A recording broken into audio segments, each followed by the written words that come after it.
The pile of bills sat in the middle of the kitchen table like a storm waiting to break. Credit card statements, overdue notices, the mortgage reminder, each one a sharp reminder of the life that was slipping out of control. David slammed his hand down on the stack, his face tight with anger. "This is it, Anna," he shouted. "We can't keep living like this. Every month the debt grows, and you sit there tinkering with a project that doesn't pay a single cent." Anna flinched at his tone but kept her voice steady. "It's not just tinkering. I'm building something real. I have a nonprofit interested." David cut her off with a bitter laugh. "Interested? One email doesn't feed our kids. One email doesn't stop the bank from calling. Do you even hear yourself?" The boys, Ethan and Liam, hovered in the doorway, pretending to be busy with their phones but listening all the same. Their silence was louder than words. They didn't defend her. They didn't even look at her.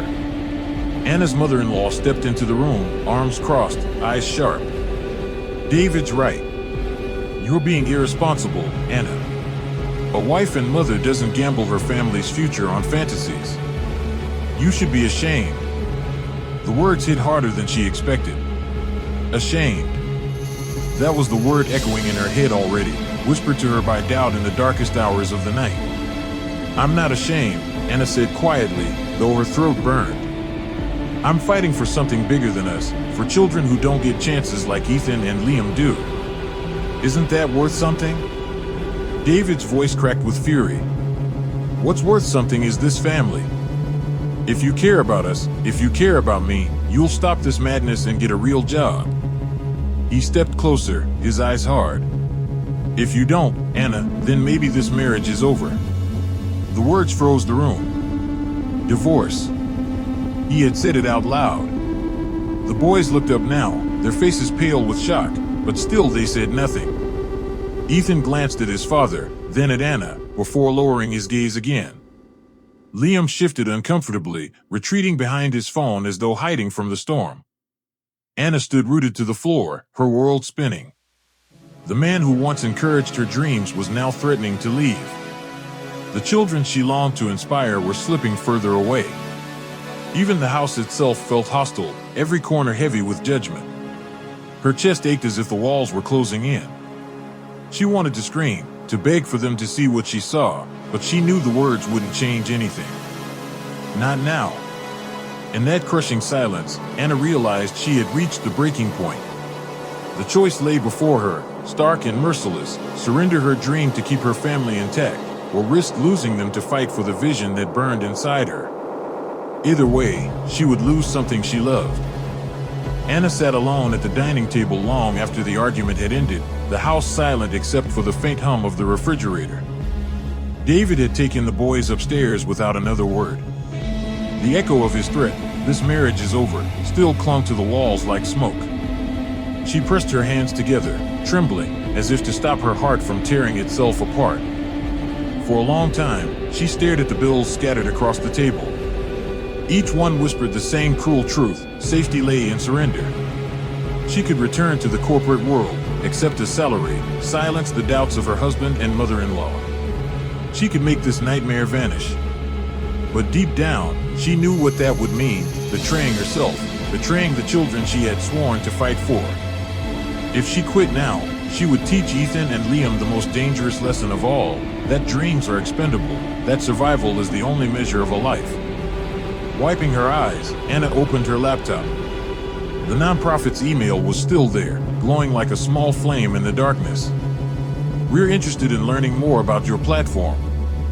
Could you present a refined demo to our board?" Her decision crystallized in that moment. She would risk everything. The following days became a blur of motion. At dawn, she drove to Napa Valley to help her parents harvest vegetables, her hands moving automatically through the work while her mind ran through algorithms and user interfaces. In the afternoon, she returned home to prepare dinner, forcing a smile for her boys though they barely met her gaze. And when the world slept, she poured herself into the code, rewriting modules, refining the AI's voice recognition, adding playful elements to keep children engaged. Her exhaustion was bone deep, but each keystroke felt like a step closer to redemption. She wasn't just coding, she was fighting for her existence. On her desk, she taped a note in bold black ink, "Courage over comfort." It became her mantra, guiding her through the nights when despair tried to creep back in. Soon, the day of the pitch approached. Anna rehearsed in front of the mirror, practicing her answers to the hard questions she knew were coming. How will you scale? What about funding? Why should we trust you? She spoke aloud until her voice grew hoarse, forcing herself to stand tall even as fear gnawed at her stomach. She bought a second-hand blazer from a thrift store, pressed it carefully, and packed her laptop into a worn leather bag. Standing before the mirror one last time, she studied the woman looking back at her, not just a tired mother, not just a struggling wife, but a founder ready to defend her vision. For the first time in weeks, she allowed herself to smile. Anna knew the risk. She knew David might walk away, that her family might crumble. But she also knew this: if she gave up now, she would lose herself entirely. And so, with a steady breath, Anna chose courage. The conference room in downtown San Francisco was sleek and cold, all glass walls and polished steel. Anna sat at the head of the long table, her laptop open, palms slightly damp against the smooth surface. Across from her, a panel of investors and representatives from the nonprofit waited, their faces unreadable. The moment the clock struck 10, the lead investor gestured. "You may begin." Anna rose to her feet. She took a steadying breath and began, her voice clear though her heart pounded like a drum. Education is the foundation of opportunity. Yet millions of children across the world are left behind simply because they lack access to quality learning tools. My platform, EduAI, was built to change that. It uses adaptive algorithms to teach children coding in an engaging, personalized way, free of charge. She clicked the remote, and the demo appeared on the screen. Bright colors, animated characters, and a cheerful AI guide designed to make programming less intimidating. The board leaned forward slightly, curious. But the questions came fast, sharp as blades. How will you scale this platform with no major backers? What prevents a competitor with deeper pockets from replicating your idea? Why should we invest in you, a single founder with no team? Each question could have cut her down, but Anna stood firm. She answered with precision, her voice calm and steady. "We're building partnerships with schools and nonprofits in underserved communities. The networks give us both reach and trust. As for competitors, yes, big companies can mimic features. But they lack one thing: authenticity. EduAI was designed not for profit first, but for impact. That difference resonates. And as for me being alone, no one builds anything alone. I already have commitments from volunteers, teachers, and technologists who believe in this vision. With your support, we'll scale that into a full team." Her words hung in the air. Silence followed, the kind that stretched and tested her resolve. Anna forced herself not to fidget, to hold their gaze. Finally, one of the nonprofit directors leaned forward. "Why do you care so much? There are thousands of pitches we hear every year. Why should this matter?" Anna paused. She thought of Ethan and Liam, of the nights coding while they slept, of the fields in Napa where her parents taught her that hard work could bloom into something lasting. Her voice softened, but carried a steel edge beneath. Because every child deserves the chance to write their own future. When I was young, I didn't have these tools. I had to fight for every opportunity. I don't want children growing up today to fight the same battles I did. This project isn't just software. It's a bridge to hope. The room was silent again, but this silence was different. Respectful. The lead investor exchanged glances with the others, then nodded slowly. "We'll fund your project. And not just partially. You'll have the backing you need to scale." Anna exhaled, her hands trembling with relief. The weight of years seemed to lift in a single breath. For the first time in a long time, she felt seen, not just as a mother, not just as a dreamer, but as a leader. EduAI had found its wings. Hello friends, welcome back. If you've been following this journey from the very beginning, you know how much Anna has struggled, how many nights she cried silently, how many times she stood on the edge of giving up.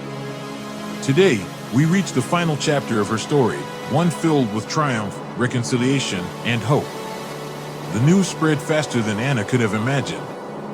Within days of the investor's decision, emails poured into her inbox, congratulations, invitations, partnership requests. The platform that once seemed like a fragile dream had suddenly become real. At home, however, Anna hesitated. She knew the battle wasn't only about funding. It was about healing the fractures inside her family. David was the first to approach. One evening, as Anna sat at the dining table sketching ideas for the next phase of EDU AI, David placed a hand on her shoulder. His voice, low and heavy, carried guilt. "I was wrong," he said simply. "I doubted you because I was scared of losing stability, scared of failing as a husband and father. But you never stopped believing." "I'm sorry, Anna." Tears pricked her eyes, but she didn't pull away. For the first time in months, she saw not the anger in his face, but the man she had once fallen in love with, the partner who used to dream big with her. "I needed you to believe in me," she whispered. "But thank you for finally seeing." From that night, something shifted between them. The wall of resentment began to crumble. Ethan and Liam, too, slowly returned to her side. At first, they were hesitant, almost embarrassed. One Saturday afternoon, Ethan peeked into her workspace. "Mom," he asked, "can we try your program?" Anna's heart leapt.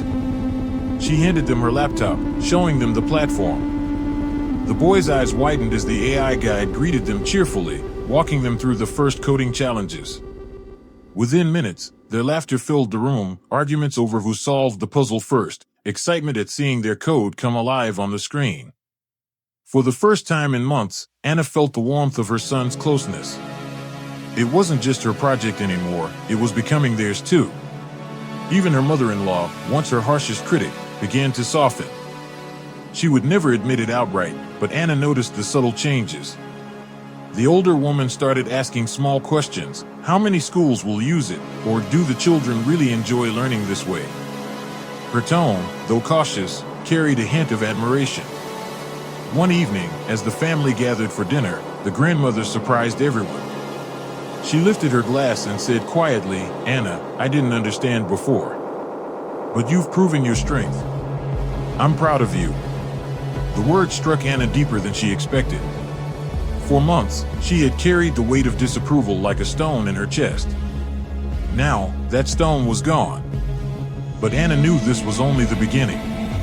The funding meant EDU AI could grow, reaching schools across the United States, then beyond. Children from rural towns, refugee camps, and underfunded districts would soon have access to tools that could change their futures. At the same time, Anna realized her true victory wasn't just in winning investors, it was in restoring her family and showing them that dreams and responsibilities could coexist. One night, standing once again on the rooftop where she had once questioned everything, Anna looked at the glowing city below. But this time, the weight of despair was gone. Instead, she felt light, steady, and unstoppable. David joined her, wrapping his arm around her shoulders. Ethan and Liam leaned against the railing, excitedly discussing what new features they wanted in the platform. Anna smiled. This rooftop was no longer a place of brokenness, it was the place where hope had returned. And so, friends, this is where we leave Anna for now. She began as a woman doubted, isolated, almost defeated. But through resilience, courage, and love, she rose, not only building something that would change the world, but also repairing the bonds of her family. Her journey reminds us all, sometimes, the greatest victories are not just about success in the world outside, but healing within the walls of our own homes. Thank you for staying with me through this story of courage and resilience. If you enjoyed this journey, don't forget to like, share, and subscribe so you won't miss the next story I'll bring to you. Until then, take care, believe in your dreams, and I'll see you in the next episode.